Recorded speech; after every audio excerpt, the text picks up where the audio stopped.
И здравейте в третото видео на канала. В него бих искал да направя една малка класация от мои лично избрани игри за изиграване на PlayStation Vita. Това е моето субективно мнение. Ако имате игри, които на вас ви харесват, моля напишете ги долу в коментарите, ще ми е интересно да обменим опит. И така, нека започнем с кратката класация. На челно място слагам God of War франчайза, като имате възможност да изиграете цели 4 заглавия от емблематичната поредица. А именно 1, 2, Ghost of Sparta и Chains of Olympus.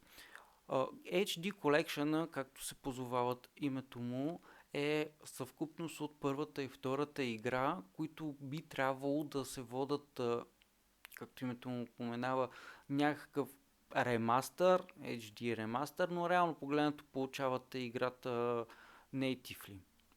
Чист PlayStation 2 порт, което никак не е лошо, играта си се върви без проблем, можете да си изиграете all-до, получавате абсолютно всичко, което бихте получили на настолната конзолка, а и можете да си я цъкате навсякъде, където пожелаете.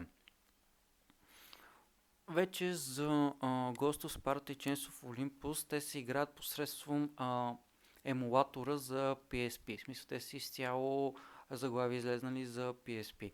Което е чудесно, защото така ви получавате още заглавия, които можете да цъкате, които се водят AAA заглавия за времето си. Сега, на мен малко геймплея ми беше странен от начало, защото преди това единствената God of War, която играх, беше за PlayStation 4, тази от 2018, но пък на малката конзола на вицата изглежда доста добре и върви доста добре, така че спокойно би ги препоръчал. Така, преминаваме нататък. На следващата позиция бих сложил Ratchet Clank Trilogy. Това е оригиналната трилогия, поместена в лайбрарито на PS Vita, като отново тя се води HD Collection, като реално погледнато HD е само единствено за PlayStation 3. В смисъл, както God of War, така и Ratchet Clank излизат и за PlayStation 3, част от пакета за HD, който се възползва от по-голямата мощ на PlayStation 3. Нещо, което Vita не може да направи, защото не е чак толкова мощна. И така получават основните 3 игри, като на мен любима ми е втората. Играл съм я безброй много пъти, още си спомням детските ми години, когато имах оригинал на PlayStation 2. Какво нещо е животът, на времето имах оригинална, сега съм я взел по други начини.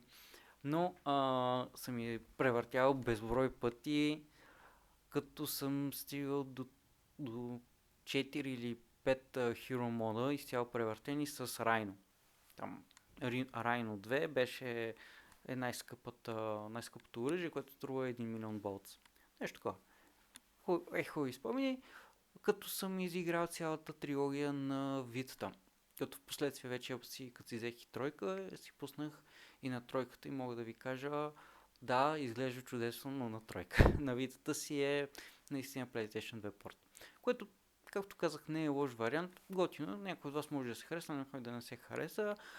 Препоръчвам горещо, може би една от най-добрите заглавия за този вид конзолки. Просто причина, че не е нито трудна, нито сложна и така.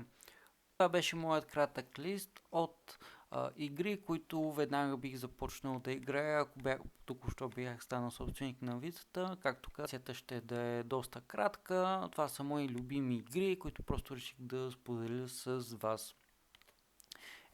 Другата седмица ще се видим. Тогава ще правя дали си струва Xbox One X през 2024.